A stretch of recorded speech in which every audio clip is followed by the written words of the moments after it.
Good morning, everyone. I'm Joe Davies, and on behalf of the Department of Music, it's my great pleasure to welcome you to this third and final session of our Finding a Voice festival here at UCI this weekend. And this festival is a collaboration between the Women in Global Music Network that I co-lead with Dr. Yvonne Liao of the Chinese University of Hong Kong, and Finding a Voice, directed by Roisin Ma on my right. And this is an annual festival that takes place in Ireland, and it's celebrating and pioneering music by women composers through the ages and around the world in celebration of International Women's Day. And throughout this festival, we've been keen to foreground a range of voices. Voices in performance, voices in scholarship, pedagogy, public advocacy, and engagement. And it's very much in that spirit that this session this morning is curated. And we're thinking broadly around three themes: curation, performance, and collaboration. And each of our panelists will speak to these themes, drawing on their insights and experience over the years of thinking about these themes in relation to women in music. And we're keen also for this to be open, fluid, and interactive. So we warmly welcome input from the floor at any point through this conversation, actually. If you have reactions, thoughts, reflections you would like to share, please feel free to chime in. So on my far right, we have Yonit Kozowska. Next to Yonit, we have Aisling Kenny, and as I mentioned, the director of Finding a Voice, Roisin Ma. And I'm going to start with an open question, and I'm going to pass the virtual mic to Roisin. And that is a question that revolves around the nature of curation. And it would be wonderful if you could say a few words about how you envisage curation in your work for Finding a Voice. What does it mean to curate? And how does that serve as a lens through which to connect with your performers and the wider public? Yeah, absolutely. That's a great starting point. And thank you so much, Joe, for everything that you've done in terms of organizing this, this wonderful series of events. And I suppose in terms of curation, for me, to curate something, traditionally has had links with the visual arts. We think of curatorial processes in the visual arts, but I think the word has entered a more popular lexicon in the last few years, and now everybody curates everything from their lives to their social media to yes, their drawers, I don't know. But I suppose on a more serious note, I suppose curation to me means using one's own knowledge and expertise and I suppose advocacy and activity to select a range of pieces that display that that are good examples of certain types of work. And so in terms of a festival, though, I think that can be very broad, because Finding a Voice is a festival that it spans genres, it spans eras, and so curating is not necessarily just about curating specific programs within the festival, but also then curating the entire festival as an experience for the performers, for the wider public. And what does that mean? So for me, it means trying to balance different strands, historical composers, living composers, different genres of music, traditional music, jazz music, classical music, contemporary music, early music, film music. It's difficult to get everything in, and then also I suppose having a range of approaches, a range of performing forces, so you can have a wonderful program, but if everything is, unless you're specifically curating a string quartet festival, if it's all string quartets, it's, that's a different something different entirely. So I do think about, okay, I've got this concert that involves voice, or this concert that involves these performing forces. So unless something is going to be very different, I prefer not to duplicate that exactly. And because the idea behind Finding a Voice is to really be as wide as possible, as expansive as possible in terms of the different voices that are heard and experienced at the festival. There's usually quite a range, in terms of the festival program, and it doesn't stay the same from year to year. But, yeah, that's wonderful. I'm going to pick out 2 threads from that rich sharing, and I'm going to continue to pass the virtual mic. So Aisling, heads up, you're next. So the idea of curation as a form of a historical record, as an archive, a living archive, as you said, it changes over time. It's not fixed, have porous boundaries. But also the idea of curation as shaping an experience. And I wonder if you could speak to those themes, Aisling, just thinking about performance in this context, right? The idea of curating, shaping that experience, and creating a multi-sensory, immersive experience, both for performers, for directors, curators, and audience members. Yeah, that's a very interesting question, and I echo what Roisin said. It's so multifaceted, I think, curation, and it can be on the macro level, when you're organising a festival, or a performer, you're perhaps the other end of it. So, for example, especially to student performers who maybe won't go into opera or orchestral, we have to be quite entrepreneurial, and often you're collaborating with other colleagues and you put together a programme, so you're curating an idea and then you present it to a festival and see will they take it on, are they interested, and you have to think about all those elements that you mentioned, Joe, the audience experience.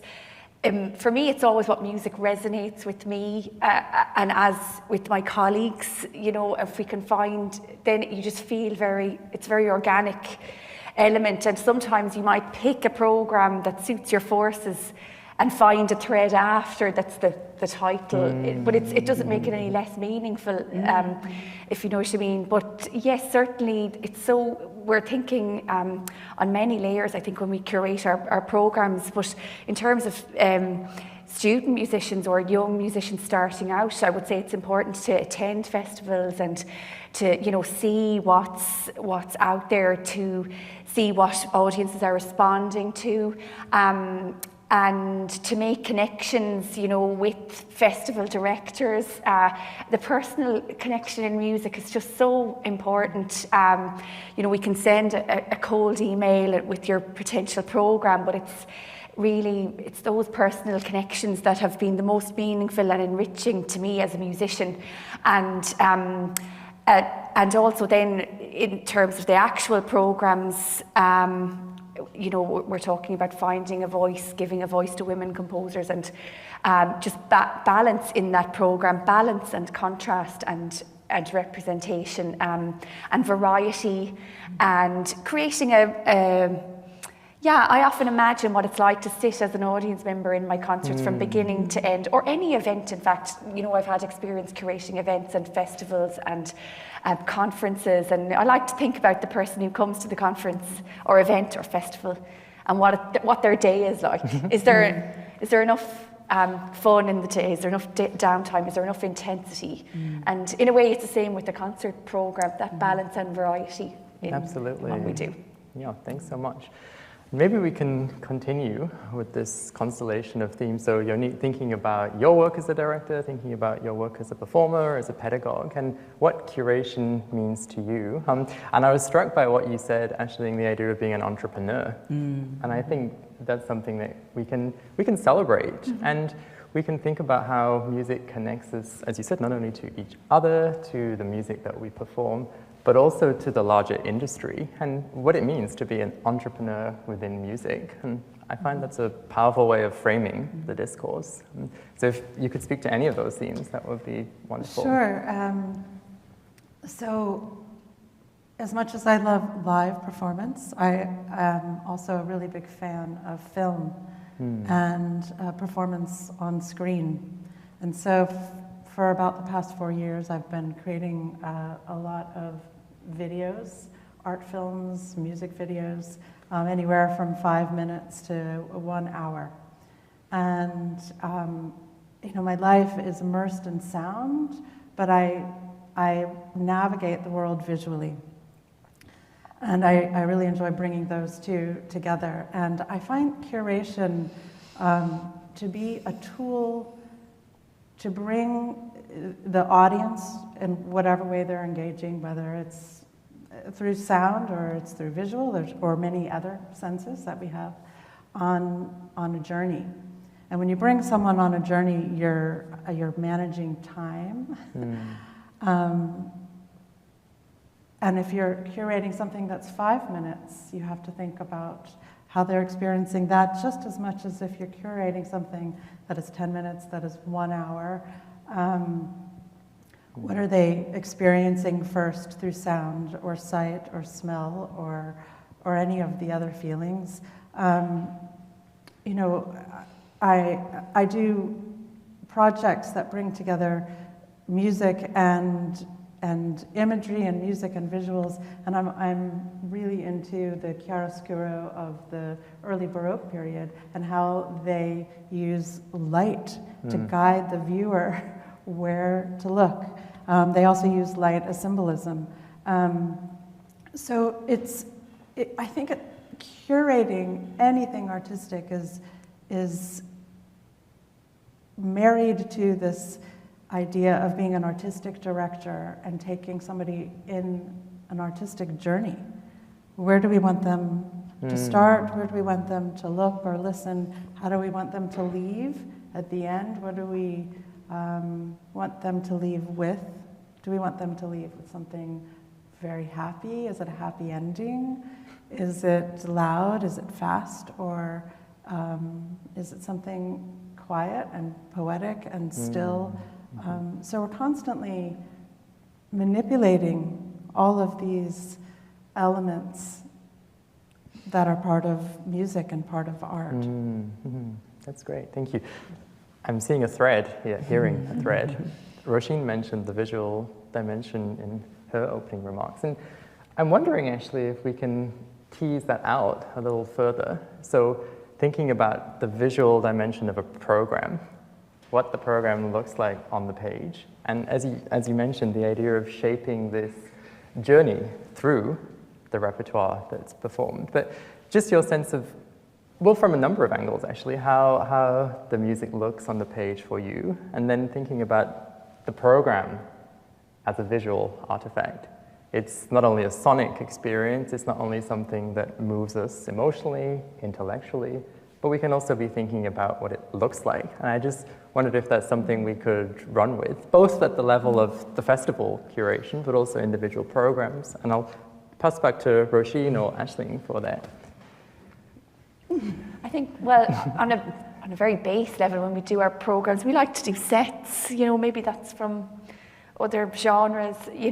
Traditional Irish is in sets, tunes, and jazz in sets. So I like to have sets that connect, and also think about when we're going to speak, which is topical. I don't often feel the most comfortable speaker in a program, but I think it's very important, actually, even if you have program notes, unless it's a kind of dramatic, more theatrical setting of a dramatic work that doesn't need that. But so we're thinking about that. It's related to the visual, where you're going to speak, where you're going to introduce something. So I think, the visual, looking, not necessarily symmetry, but a kind of organic flow, that it's balanced. So you wouldn't have like four pieces, then one and one and one, and you kind of keep it somewhat balanced with the equilibrium. But the visual is, I feel visual is, in many contexts, is so important to us as musicians, and I don't mean on a superficial level. Like I was at a concert at the Berlin Philharmonie, and they were doing Brahms' Fourth Symphony, and my seat said, I can't remember the word now, but I didn't know where my seat was, but it ended up being on the stage with them, so we were on these benches behind the orchestra. And I'm a big fan of Brahms' Fourth Symphony, and But being on the stage made it a completely different experience. It was so visceral. And I just thought it was the visual, but it was also the energy you got from the visual. And for me, music, and when I teach or perform, it's about transmitting an energy and a flow of energy. And I suppose it's that flow of energy through a program as well. And it's something you don't get in live or in audio recordings, you know, CDs. And just being in the same room, which we so appreciate, I think now, especially since COVID times, to be in the room, because there's so much you pick up on in terms of a person's energy and communication, which isn't just visual. It's how they make you feel when you're in the room with them singing or performing. So yeah, it's linked. I suppose it's the senses all connecting. We're trying to nurture the senses in many ways, and it's not just the ears, you know. Yeah. There's so much we can discuss further there. The transmission, the flow of energy, the visceral dimension, and also what you're saying about speaking as a form of curation. And you said it's topical, it's timely. So I want to come back to that. But maybe, Roisin, you could say a few words about how you envisage the visual. Yeah, I mean, for me, I think the visual is, I mean, there are so many different dimensions to it. It can mean, I suppose, multidisciplinary work where there's film or there's dance or there's lighting, a sort of multimedia experience. And it can also speak to, I think, the performing space, the venue, you know, and the visual associated with that, because I think that performing spaces have different, you know, energies to them, and sometimes, you know, I suppose the visuals of, you know, performing in a church with stained glass windows versus the visuals of performing in a more secular space or performing in a warehouse, or, you know, obviously you've got the physical environment, but there's also those kind of visual cues that you pick up. And I like the idea sometimes of counterpointing the work with the visual, so that you're not necessarily going, oh, I'm going to put something kind of gritty and urban into a warehouse setting, that you might think about putting something that might be unexpected into a different setting. And something that Aisling said as well about I suppose the closeness to the performers, I think is something really that I do think about. You know, how close are the performers going to be to the audience? You know, what is that dynamic going to be like? And sometimes it is a straightforward one, where you've got kind of performers and audience, and then, you know, other times it might be something where there's, I suppose, more fluidity between the performers and the audience. So I'm thinking in particular of a performance we did a few years ago of a piece by Pauline Oliveros, and we took over the whole space in this historic building in Clonmel. There were speakers throughout the building, and there were bean bags again throughout the building, and the performers, I suppose, again, it was this wonderful group in Ireland called the Quiet Music Ensemble, and it was just such a magical experience, I think, for everybody who attended, because it was that connection between the performers and the music and the space and the audience was very much in flux throughout the whole event. Yeah, this is fascinating. I'm going to pull together a few threads. So I want to come back to what you said about speaking, and this afternoon we have our Spring Honours concert, and I thought this could be an opportunity to reflect on the question of how we speak in the context of a concert, but also maybe thinking about program notes in relation to speaking, whether we have spoken word as a way of complementing the program note, or whether we don't have program notes and it's all curated verbally during the recital. And I wonder, Aisling, I'm going to pass this back to you first, and then I'll pass it on to Yonit. But what would be your advice in a pedagogical context when you're working with students and there's this question of, should I write program notes? Should I commission somebody to write program notes? Should I not have program notes? Should I speak? What are your general thoughts on those questions? Yeah, I think it depends on the context and the context of your event, and I think it's really good experience to write your own program notes, you know, especially if you have time, and it's really good to develop the skill of being able to write program notes that are going to be appropriate for the kind of audience. I know sometimes, you know, when you attend concerts, you see that the program notes have been written by either the performer or a musicologist, and they both have different kind of value depending on maybe the larger context of the event, if it's like an academic conference or if it's a festival. But yeah, developing the skill of writing them for students, I think, is very important. I think we're always going to give advice and not following it, but I think it's really important to develop a natural approach to speaking, and I think it's something you get better at by doing, and then, as we do with performance sometimes, and in lessons, you know, you record your lesson, and ideally you record the sound, but ideally you'd record the visual and record your concerts. You know, in COVID times there was so much live streaming, so we were on screen a lot, and you really got to see a lot of what you were doing with your jaw, or gasping a breath, or you know, like little habits. And I think it's the same for speaking, in fact, to record yourself, and that's the best feedback. Then you say, oh my God, I sound like that, or I do that when I, you know, yeah, these little habits. So that I think is very good, and to ask for feedback also. But I think it's about staying true to yourself and finding things that you genuinely find interesting in the music to share. I think that's when people connect with you most, than trying to contrive something that you think, oh, they'll, you know, that I think they expect this. But I always like to find what I find is interesting and share that as a way of connecting with the audience, because that's the most genuine thing I can share with them. So my own passion and my own findings, I find that. So just to stay true to yourself in those moments when you're asked to speak. But I think it's very good practice. Thank you. Yoni, would you like to speak to those questions? Sure. I think there's many different aspects to this idea of speaking during concerts. It wasn't always a phenomenon, and now it's very often expected. And sometimes as a performer I embrace that, and sometimes I think, oh gosh, I have to speak, no. You know, the stage, which isn't always necessarily a stage, wherever our performance is, could be the stage, is a magical space. It can be a ritual space.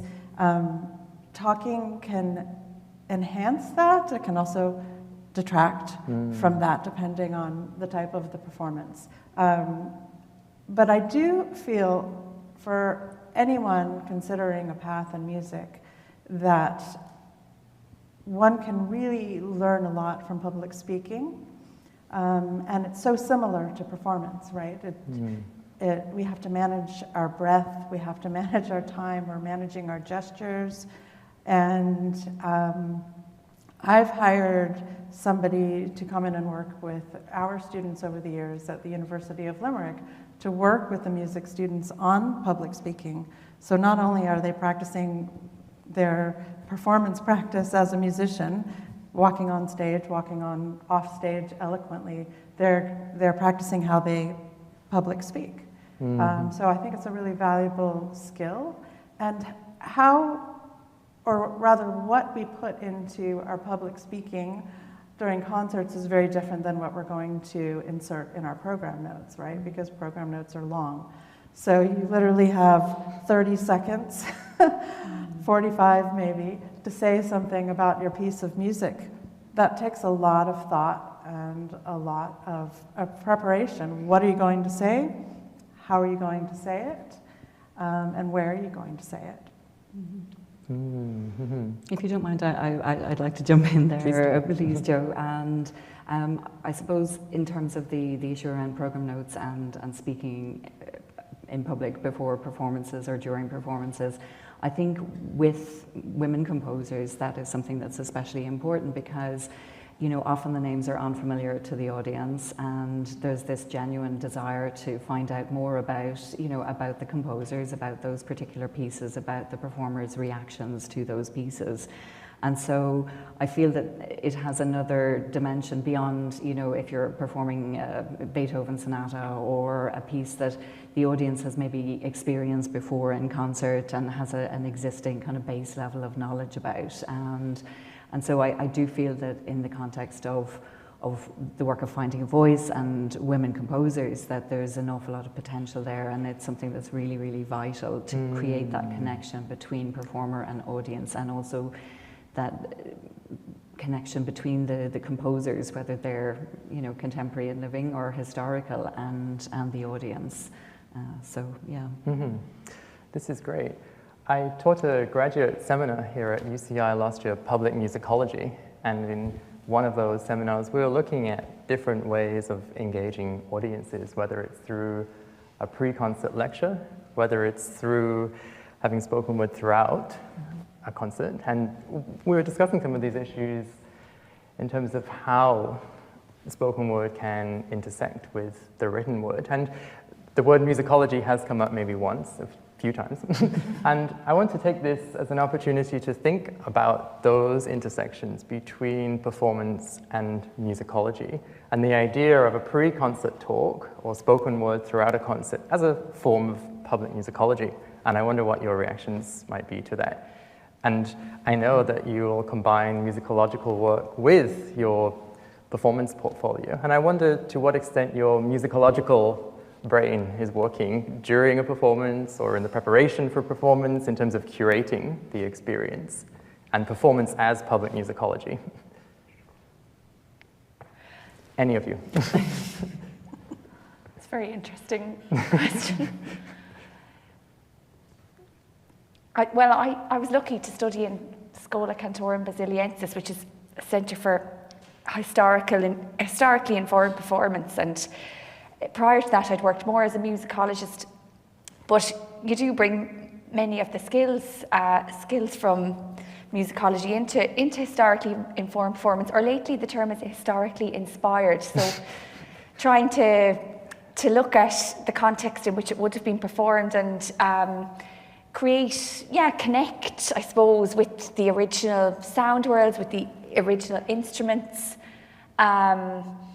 It's present, I think, in very, very subtle ways. You're trying to look at the sources of the time, letters, diaries.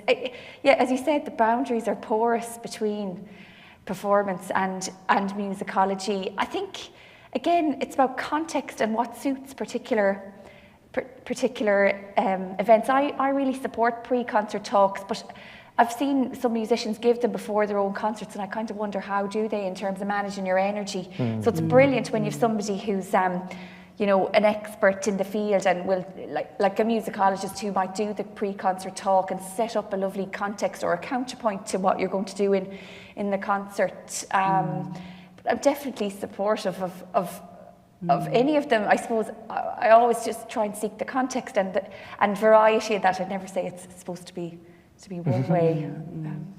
And I think when you were saying, Aisling, about performers and managing their energy levels and their time, I think the same can often be true for composers.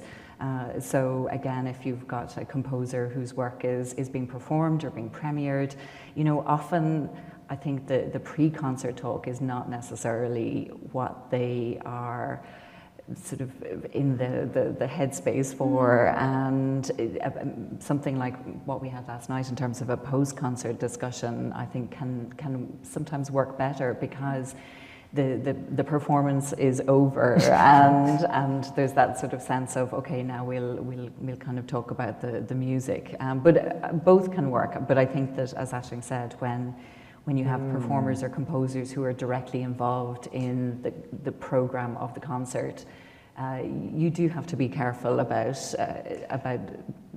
energy levels and preparing and getting into the right mindset for the concert. So I know that's not really addressing your question of public musicology, but I'm glad that you brought this up, and I'm just going to tease something out, and then I'll pass over to you, Yoni, if I may. So we've been speaking about shaping an immersive experience for the audience, but I was struck by what you said, having the conversation afterwards. And I'm going to play devil's advocate. And is there a feeling here that, yes, we want to shape this experience for the audience, but we also want to leave them room to imagine this music on their own terms? So that balance between saying something meaningful, but also retreating, withdrawing, not saying too much, and not imposing a particular agenda onto the performance. And I wonder how you navigate those boundaries in your work. I'm immediately thinking of a CD I made 2 years ago. This isn't a live performance, but I think it still relates. It goes back to the art of curating something. And we spent a lot of time curating the order of the album, of the CD, which was modeled after a physical landscape where I live near Limerick, Ireland, with these two mountains. Well, we call them mountains. These two hills, and in between those hills is a river. And the shape of that landscape inspired one of the poems that was set to music, and we modeled that shape. We modeled the CD after that shape, and we thought it was so cool. So, we had the song cycle in the middle, and then we had soundscapes on the outside, and we also had poetry readings on the outside. So those were the mountains, and the music was flowing in the middle. And then after we finished the CD, we realized, well, listeners can play the tracks in whatever order they want. They could play it from last to first, or they could jump all around. And so they had that freedom. So, when someone comes to a live performance, usually we don't say, you are going to experience this, you're going to experience sadness, you're going to experience joy. We don't tell them what they're going to feel, or necessarily what even the piece is about. Sometimes we do. We can write about that, we can talk about it a little bit, but we leave things out. And I think what we leave out versus what we put in is just as important very much a part of our curation and our musicology. What are we going to tell people? What isn't important to tell them? And can we give them just enough information to pique their curiosity or contextualize the piece culturally or historically, but we leave all of those individual responses up to chance, or their own personal experiences and reception. And I wonder if we can bring in the idea of themed concerts, themes for festivals. They're prompts, they're invitations to interpret, to imagine what this music might sound like, what it might have sounded like at the time of its composition. So you have that sense of an overarching framework within which the audience can find their own pathway through the music, through the styles, through the genres represented within the program. And I just wondered if you could share a few thoughts about what you think of themed programs, themed festivals, and how you come up with the themes, and particularly in relation to finding a voice and the programs that you've been curating revolving around women in music. Well, it's interesting because, Yonit, you were talking about the CD and how people can shuffle play through a CD, but because a festival is something that takes place in real time, people experience the concerts in the order that they're taking place, and so there isn't that potential to kind of jump around. But at the same time, I'm always conscious when I am putting together a program and curating that not everybody is going to go to everything. Some people will kind of pick out a couple of things that they want to go to. Some people will go to everything and they'll buy a festival pass and just really immerse themselves in the weekend. And then some people might just go to one event, and so you have to think about each concert as being, maybe there's somebody here and they're just going to this, maybe there's somebody here who's been to a concert yesterday and now they're going to, and so it's quite a delicate balance, I think, really. And in terms of themes, I think when I have had themes for the festival, they've often been quite broad. So that there's a lot of scope there for, I suppose, for different ideas within that. So I mentioned yesterday, again, one of the themes that I found worked particularly well was in 2021, we had a theme, It's About Time. And all the different concerts explored the concept of time in its different iterations, and sometimes it was time in relation to time of the day or seasons of the year, or it could be time in relation to rhythm, time in relation to duration and the kind of elasticity of improvisation. So that was quite broad. The following year then we had the theme of relationships, and again, you know, that could be relationships between the performers, it could be relationships between the program or the composers that featured in the program, it could be relationships between, it could be pitch relationships, you know. So again, it was something that was, it could be interpreted very, very broadly, because I think that it is nice to have an overarching theme, but sometimes I feel that you don't want to kind of lock yourself in too much either, because I would say that, you know, the overarching theme needs to have that capacity to be quite a broad umbrella for a festival in particular. I think concerts, individual concerts, are slightly different, because I think there a theme can work really nicely, as long as there's sort of still variety then within the program. Yeah. Thank you. I think it's a balance as well.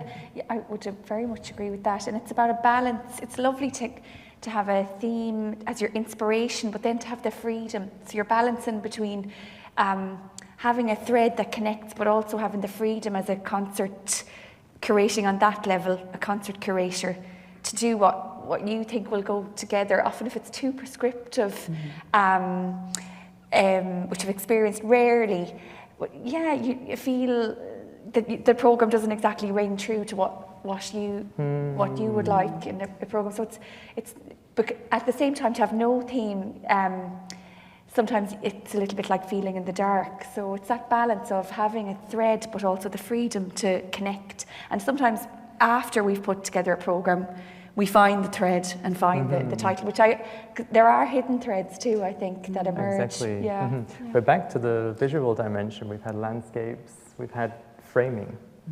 And maybe we can ponder that further, the idea of framing the program, framing the experience. And I'll hand over to Yoni. Well, framing and also naming. Yep. And when you name a concert or you have a theme for a festival, you're giving a name, you're giving a voice. You're giving an identity to whatever it is you're creating, as a concert, as a CD, as a film, as a festival. I really love themes, and I find that it gives me anchor of something to work with, whether or not the audience cares about those themes or not coming to a concert. But when you're trying to curate a festival, having that as a starting point is really helpful. And some festival directors, they tell people what their theme is going to be for next year or 2 years, and then they have a call out, and it helps other groups think about what they want to submit as well. So I think it is artistic, but naming something is also functional. And pragmatic sometimes. And on that note, actually, of issuing a call for participants, what's the relationship between the director having a vision for a theme, for a festival, and then the kinds of conversations with performers, collaborators, pedagogues, and then how those themes can come to fruition through connections, through conversations, so that back and forth between participants and people who are involved, and how something can start in one place and then maybe it can go on its own journey in a way, right? Once you have this theme and once you allow it to become more expansive, to develop through conversations. And I wonder if you maybe just have one or two experiences of that in your own work, of having a theme and then approaching somebody and maybe they respond saying, oh, we could take it in this direction, or no, let's do something completely different. Yeah, I think it really depends. I've had, I suppose, a range of experiences with approaching performers with particular themes in mind, and it really depends on the performer and how open they are to kind of going on that journey with you to explore that theme, or whether they try and look at what they already have in their repertoire and how they can kind of fit that to the theme. I think in terms of the work of women composers, because for so many of the performers it's unusual, even if they already perform a good amount of music by women composers, to perform an entire concert. And so sometimes I feel like that's already quite an ask, in terms of preparation, in terms of rehearsal, in terms of research, and everything that the performers then have to go through, or not go through, but have to their path to the concert. And so then when I suggest a theme on top of that, it can be it can be a little bit tricky. But I would say for student performers that often, if you are at an earlier stage of your career, that is an opportunity to be open to exploring something with a programmer or with a festival director, because you maybe have more rehearsal time available to you. You have maybe you haven't sort of fixed your path through music yet and decided on your particular specialization. And so I would say, not always, I mean, there are exceptions to every rule, but often performers who are at an earlier stage of their career are more prepared to go on a journey and to embrace the idea of being asked to come up with something on a particular theme. But the other thing I wanted to mention, and it's not necessarily a theme, but it's also about framing, and this is the idea of anniversaries. And I feel that it's very important to mark the anniversaries of women composers in the same way that we do male composers. And so, for example, I mean, we're all familiar with the, Beethoven 250 or the, sort of 200th, 300th anniversary of X, Y, and Z.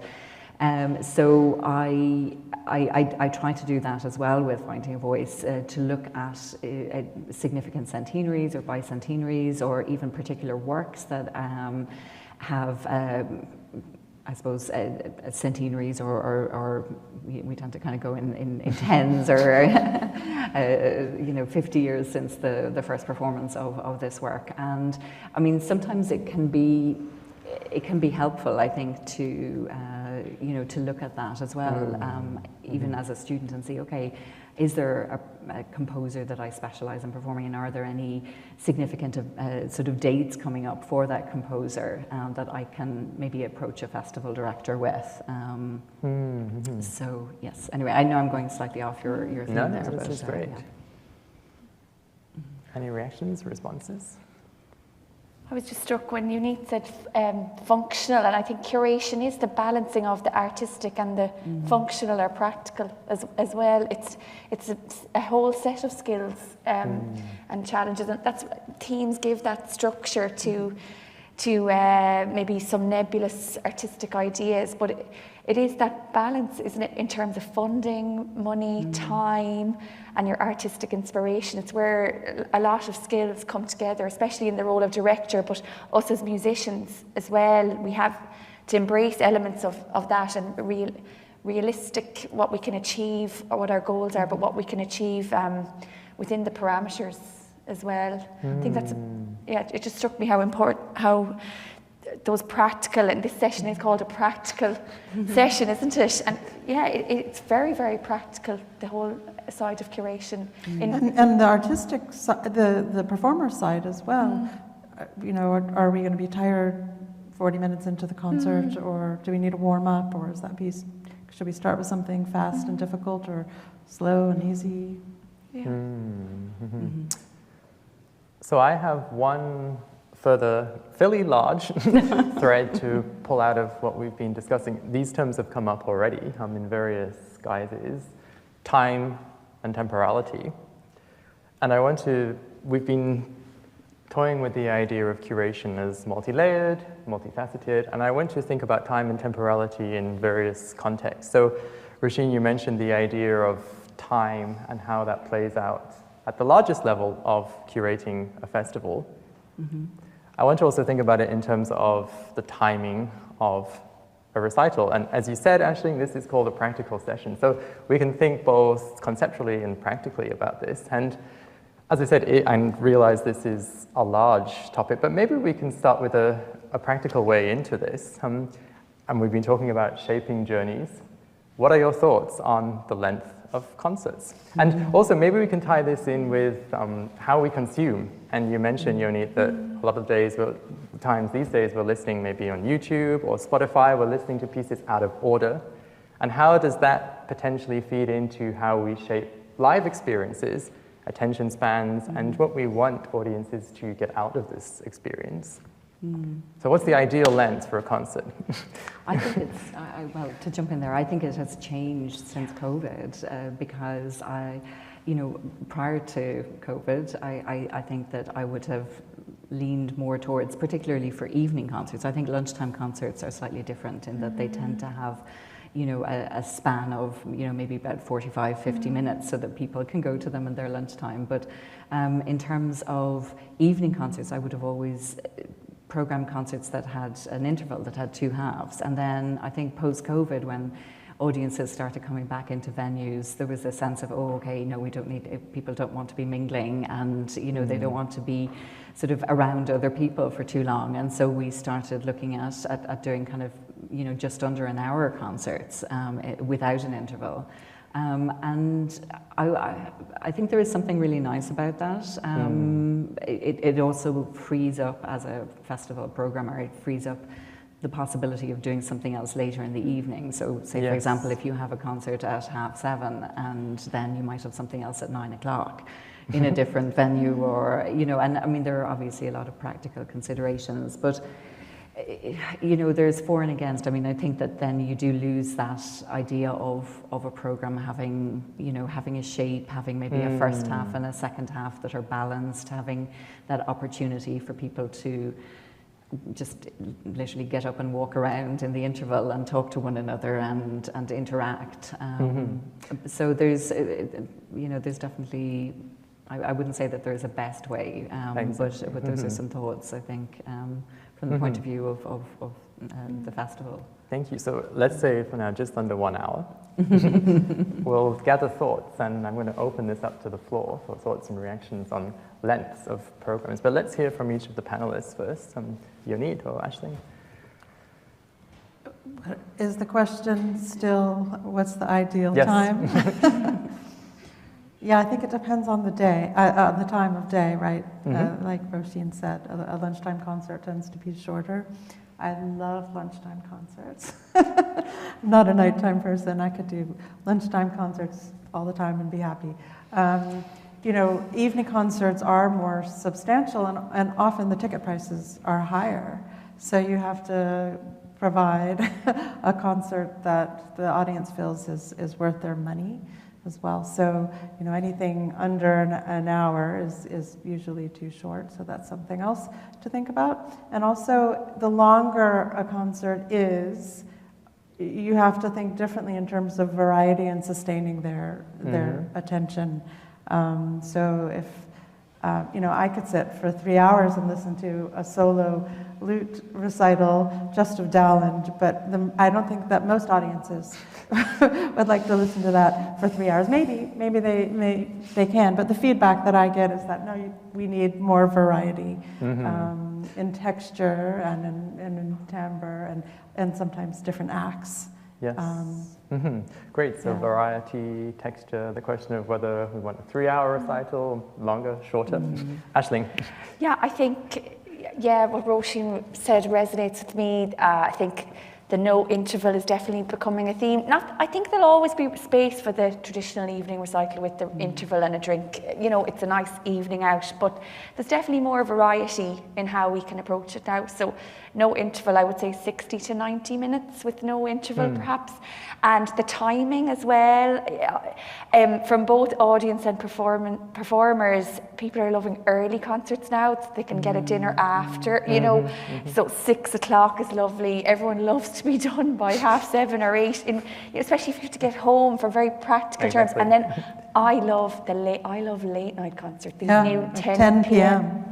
Yeah, especially if it suits particular repertoire. And as you were saying, Roisin, there's room to squish in another event. So, say if people went to an early concert and then they had their dinner and then they could attend something 10 to 11. Like, I love the idea of the late night proms. And you can, there's space to enter another kind of atmosphere that maybe we don't get in the day.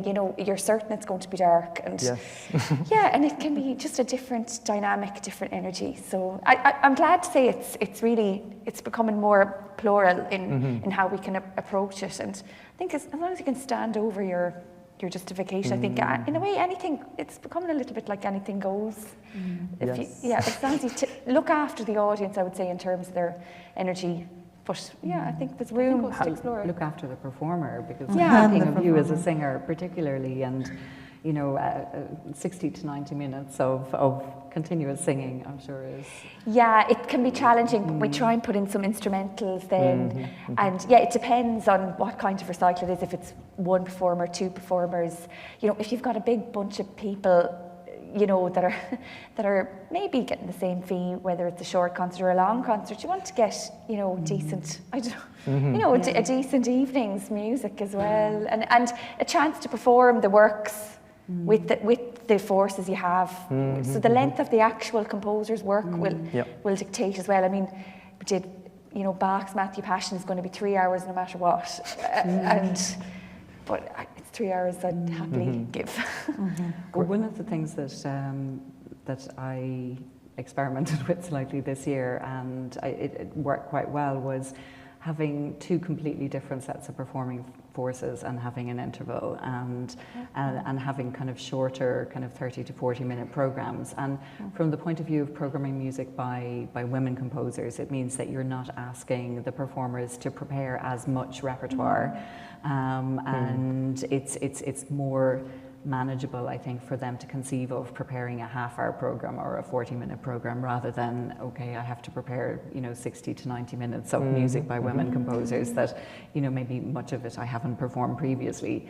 And so we did that actually with one of the concerts this year, and I thought it worked really well, where we had two distinct halves and two completely different sets of performers doing very different music. And I think the audience also really enjoyed it, and it's something that I think I would like to explore again as an idea that worked in terms of the program. Yeah, if I could jump in there, that sounds amazing, Roisin, and it's very taking influence in a way from other genres. Like the idea of a support act and then another act, but the multiple acts. If you go to a gig, rock gig, you'll hear a few bands. Patrick Rafter was not the support act. I don't mean to dismiss that, but the idea of going to several groups in one gig, which we do, in other genres. Absolutely, for sure. Aisling, you said you like the late night slot. How's your schedule 10 p.m. today? Encore.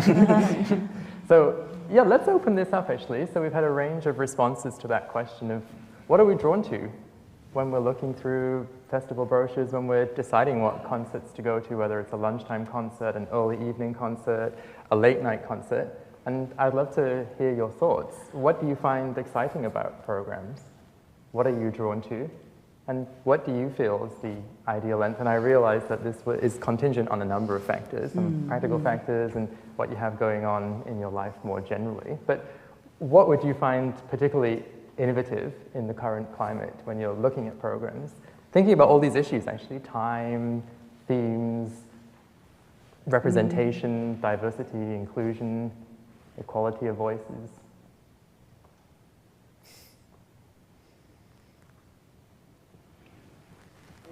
Jonathan. The answer for me is accessibility. Yeah. COVID, and people always grumble and grouse about things online and watching either live stream or a video recording of a performance. But me personally, that was one of the greatest things that happened. That accessibility now is commonplace. I wish it was even more commonplace sometimes. But for me, that's one of the things I look at is it's an element of curation that I think speaks to values that I hold dear to me, and I think without thinking about it, would probably agree. Yeah, that's Absolutely, great. and I think you're right. It speaks to curation, but also to that kind of archiving aspect. Because if something is accessible and is available in a a format that you can access at your own at your own pace and when it suits you, then it's usually also something that exists in a format that that can be accessed by other people, and so it opens things up geographically and temporally as well. So thank you. Yeah. Any other thoughts, reactions to Jonathan's ideas? Yeah, I would agree. It took us a while to kind of get used to that in COVID. We did a lot of live streams with no audience, and it was kind of tricky to create a performance energy, and sometimes the lines got blurred between, is this a CD recording? And you do multiple takes, for something that was going to go out on YouTube, and you kind of lost the bit of spontaneous energy. So it's not without its challenges, because when you record, when you're recording, you have multiple takes, making a film, but in the moment of live recording, there's one go, and that creates a bit of a pressure for the performers, especially, we're so lucky here, the media team is so sensitive, that's why I asked yesterday before the concert, like, where are the mics? But sometimes you have big mics in front of you and stuck on your stand, and you have to change a little bit how you'd normally do it, and so it's about, I think, being sensitive, but I 100% agree with the idea. It just sometimes practically it can be a little bit challenging if you're a performer coming into a space. It's really relaxing to come in sometimes and have it not recorded. You can just really feel free, but then in a way, if everything was recorded, we just kind of get more used to it. So it's about us getting used to the energy. It's just channeling and challenging different energies of the performer. Yeah. Neat.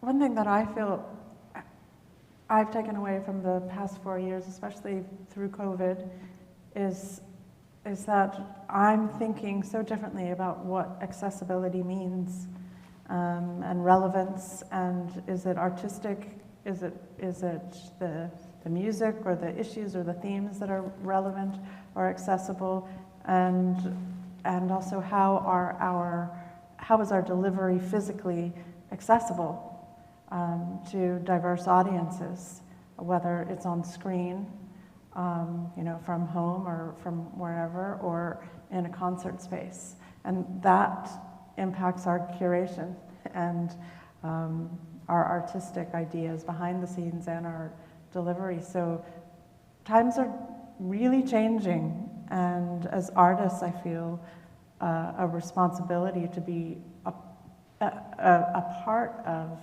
making music accessible and questioning what it is we're doing, who is it for, how do we deliver it on a screen or in a space, and is it possible to make it accessible to everyone? Sometimes yes, sometimes no. But I think it's really important to ask those questions as part of the process. I have a follow-up here on what you were just sharing, and that's the question about the balance between preparation and spontaneity and how we curate space. Because I imagine a lot of the time you're arriving at a place and you probably haven't seen the space beforehand, right? And just the nature of the rehearsal time in that space and the kind of decisions you'll make in the moment in response to the space, how it feels to inhabit that realm. Yeah, it's a very interesting question. It depends on the repertoire. Yeah, you're totally responding to the space. I try, in a way, it's one, as Roisin mentioned, you can have a counterpoint or have music that fits the space. I do consider that when we're putting our programs together. And even in terms of the acoustic, the silence you can take, or the breath you take, or just those moments that are kind of unnameable, that there's something special in the air between you and the people. It's the kind of that flow, isn't it? It's that like a holy grail that we're seeking. But in terms of perform, I suppose you're just trying to feel as comfortable as possible in the space, while preserving your energy. We got in here yesterday for our rehearsal.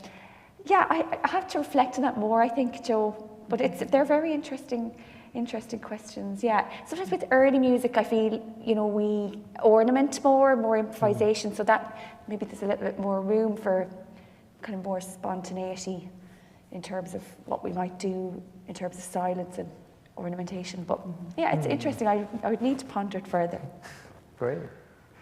Maybe back to the audience for that question of what are you drawn to with programs?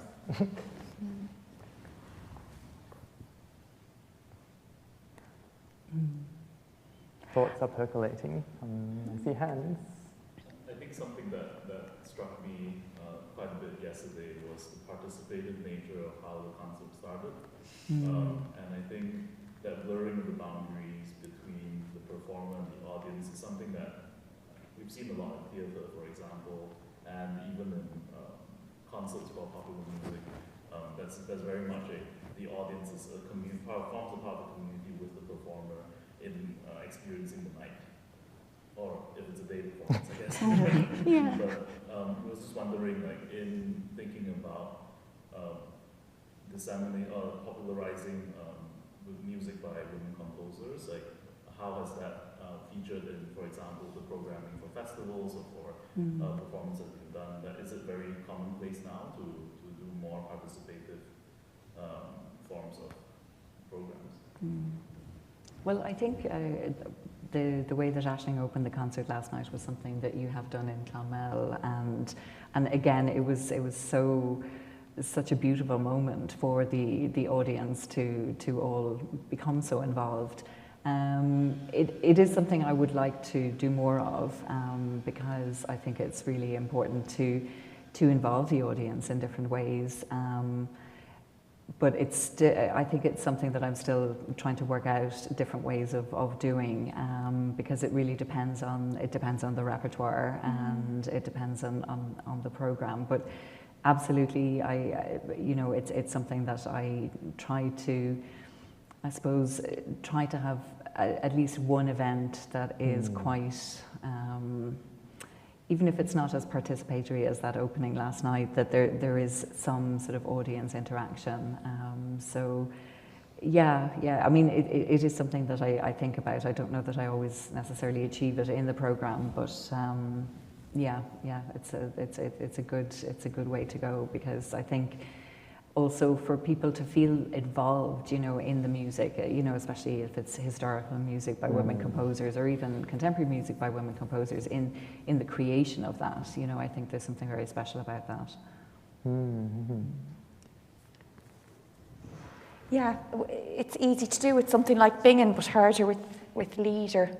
But maybe through workshop and education elements are nice ways to bring in, and we could bring that more into the field of women composers. I'm looking to work with some groups in Ireland where getting amateur choirs in with us in the doing some workshops with them, and maybe them being involved in a performance of a larger work. And I could imagine that with an element of preparation, because I think that's the thing about the Western art music, is that we will need to rehearse in a way. We didn't need to rehearse that, and everyone did it beautifully with no rehearsal, but normally it's going to require some rehearsal, isn't it?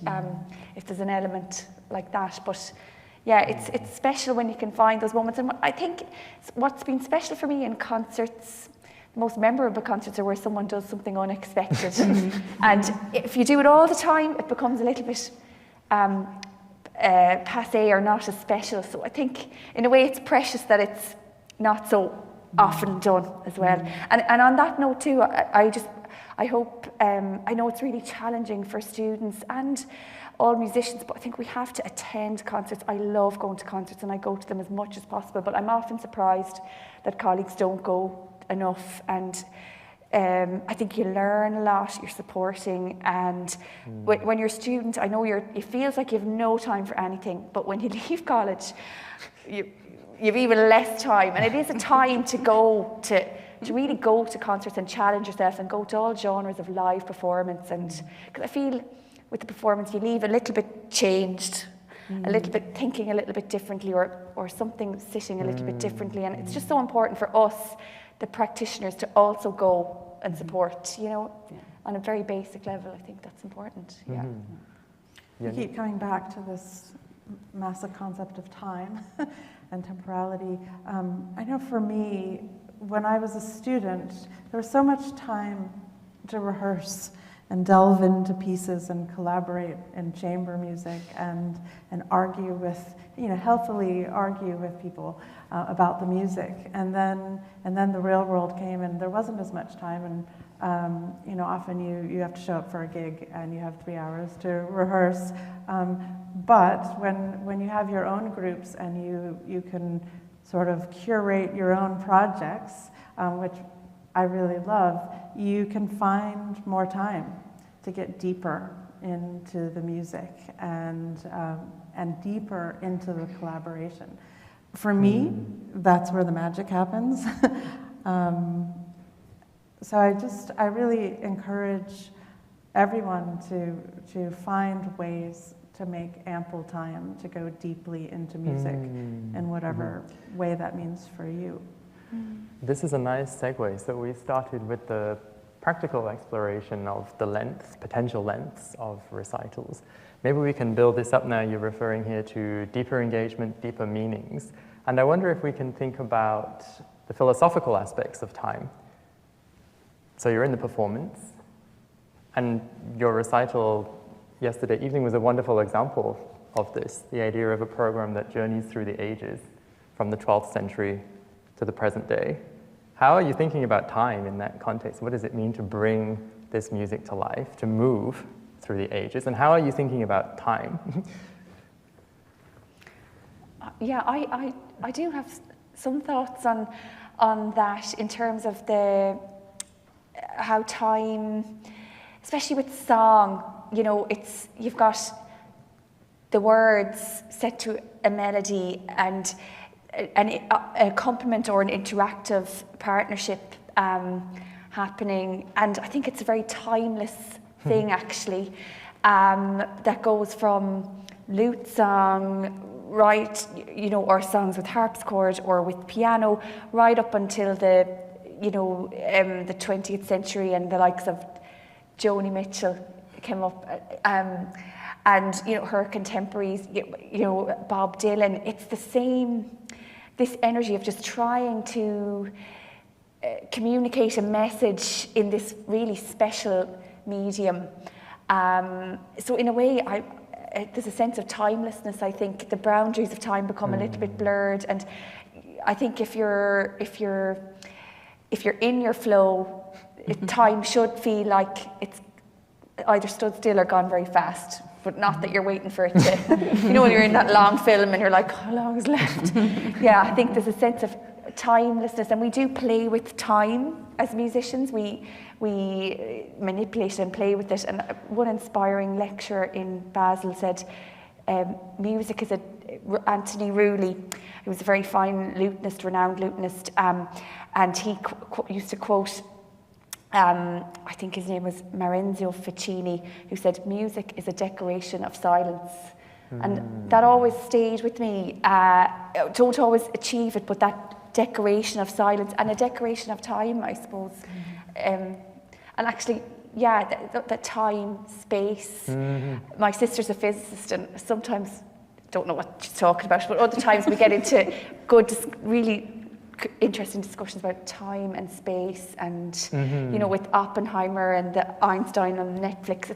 There are questions that are kind of in my mind now about how these intersect. But I think that sense of time being the boundaries disappearing is what I aim for in a performance. This is fascinating. A lot of what we've been speaking about here has engaged with that idea of being at the boundaries, crossing boundaries, and this is something I'm fascinated by in my own research, silence, the boundaries between sound and silence. And what's the role of silence in the context of a program? And again, how does that relate to our understanding of time?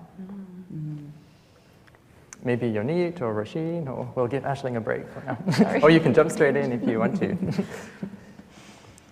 Yeah, I mean, I think the idea of silence is something that's really interesting in the context of women composers. You know, that idea of silencing, and obviously then with the festival of then trying to kind of seek out, and I suppose in the sense of incorporating silence into concerts, I think it's, you know, it's something that is definitely an interesting way of kind of bringing in that kind of timeless quality that Aisling mentioned.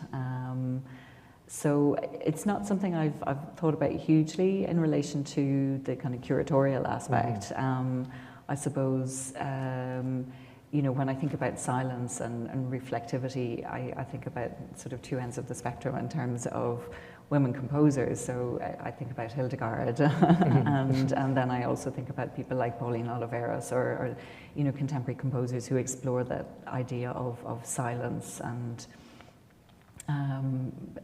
so yeah, it's something to ponder. I'm not sure that I have anything particularly useful to say on the topic. So no, this is great. Yeah. How do we perform silence? Yeah, right. Is there silence? So many of us are uncomfortable with silence in today's day and age, and yet we know that we need it. We need less doing all the time and more stillness. But in music, the rests can mean so many things, right? They can be, you know, pregnant with anticipation, or reflection, or exhaustion. It can be so many things. And those silences on stage are vital to the drama. And they're also practical and pragmatic. Sometimes you need to turn the page. But for the listener to digest, ingest, reflect on what just happened. And sometimes I think it's important to have less in a program. Maybe sometimes less can be more. Always. Yeah. Especially in writing. I'm always telling my students that. Just practically too, when you're singing a strophic song, and you know it finishes here, and you go back to the beginning. You know, embracing that silence in between, and letting one thing end and a new one begin is very important, to give yourself space to breathe, even in piano works, because the score, and I know this is opening a can of worms that isn't for today, but the score is just the map that shows us. It's the map. It looks nothing like the road in a way. So. You know, we use it as a launch pad to decorate the silence, and I think it gives the music life and lets it breathe, and there are many ways we can play with that as performers, and the most special moments can be created in just taking time. And it's about being, if I could say to students, it's about bravery. You know, your accompanist might say to you, take time there, and you still want to launch in, but actually we can be brave, and it feels like 3 seconds, or feels like ages to us, but it's still only a brief moment. So we can play with that, I think, in our practice and rehearsal. I wonder at this point in the discussion if there are questions you have for each other in relation to anything that's come up, or things that you've been thinking about in terms of what we're doing here this weekend, women's voices. And also another moment to open this up to the floor as well, for thoughts, reactions on anything that's been aired, but maybe things that haven't yet been discussed and you're itching to share with us. Thank you. Yes. So like as a way to like bridge between like the practical and more like the deeper like meanings, there was talks about how concert is like a transmitting of energy from, you know, the performer to the audience. So I was just curious, what rhetoric does one have to employ to have the most powerful effect? And what are your preferred methods of drawing an audience in? And what about it relates to them? That like, what are you pulling them in for? And also, what appeals are you making to the audience? These are brilliant questions. Thank you. Yeah, very, very deep. Yeah, there's a lot in there. I think in terms of drawing audiences in, you know, it's from a practical perspective, you know, it's increasingly difficult to get people's attention. You know, there's so much competing, I suppose, activity, and you know, you're up against so much in terms of people's attention, and I suppose it can be a combination of the curiosity factor in terms of women composers, that, you know, you're offering this opportunity to hear music that, you know, that you haven't heard before, even if the music is historical music. You know, I'm always struck by, you know, we put, oh, this is an Irish premiere, this is a world premiere, or, you know, this is a US premiere. But, you know, in the case of many of the composers that are programmed at Finding a Voice, you know, all the music is premiere, because, you know, the performers haven't performed it before, the audience hasn't heard it before. I might have heard a recording, but I often haven't heard it live before. And that is something that I try to, I suppose, entice audiences in to share in that experience of something being, you know, being unique, you know, in a world where it's difficult to kind of carve out that space. I don't think I'm really answering all your questions, or even any of them, but yeah.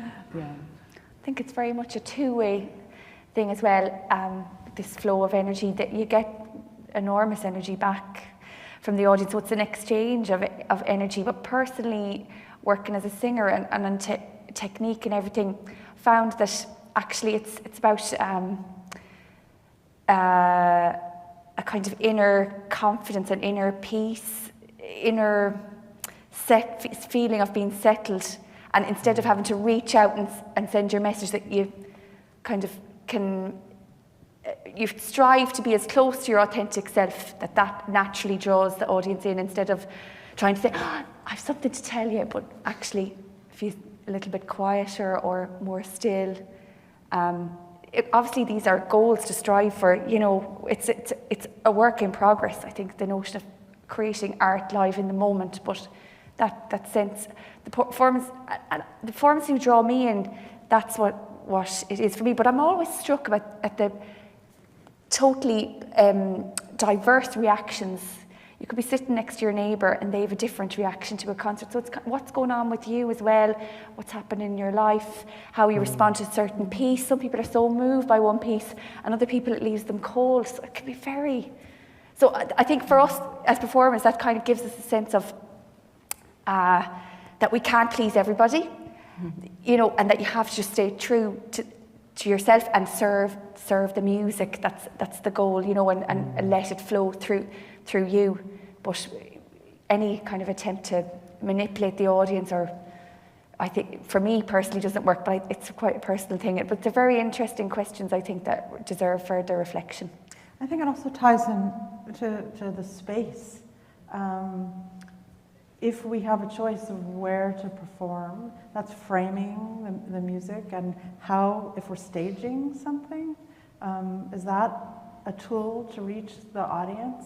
And that ties into our collaboration with our stage crew, our lighting engineers, our lighting designers, and our sound technicians.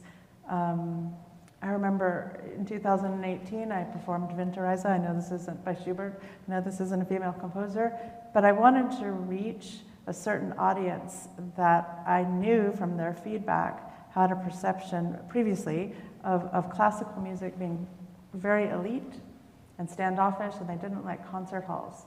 So I said, okay, let's not do this in a concert hall. So we had bean bags on the stage, and we also had yoga mats, and the singer was journeying through the audience, and it was more immersive. So we didn't change the music whatsoever, and we had special lighting, and we had visuals.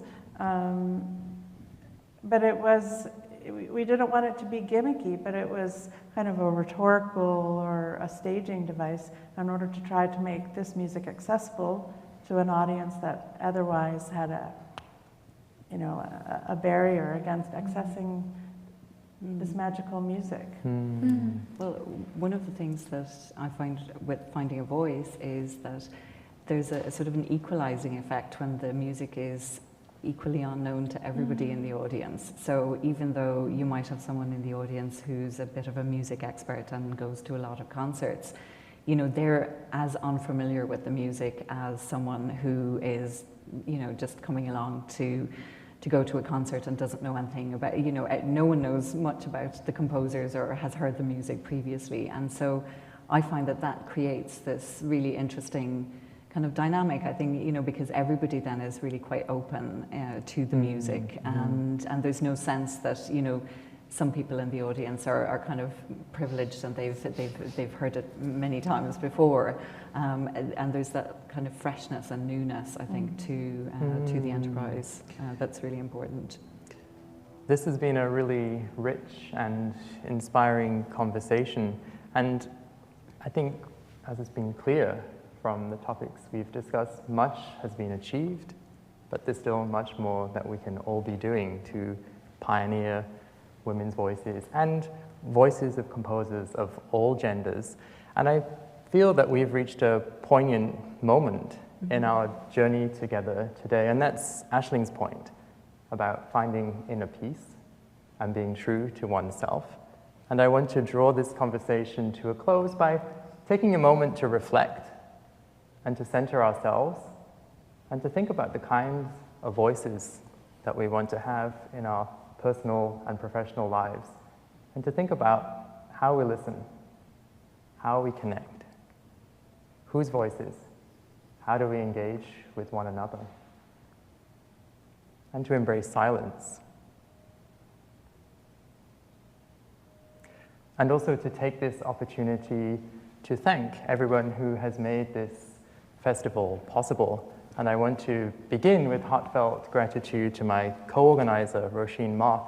Much of this collaboration has evolved through exchanging emails, interspersed with Zoom calls, emergency WhatsApp calls. And it's been wonderful to work together and to see our vision coming to fruition. And I want to extend heartfelt thanks also to our performers, Aisling and Yonit. It's been wonderful to have you here with us at UCI, and we look forward to many further collaborations. And also renewed thanks to our sponsors, the Claire Trevor Society and Illuminations, the Chancellor's Arts and Culture Initiative, to all my colleagues in the music department and across the Claire Trevor School of the Arts, to the production team, and also to the wonderful work of UCI Media. And last but not least, to our wonderful audience. Thanks for your contributions, and have a great rest of the day. Thank you. Thank you. Thank you.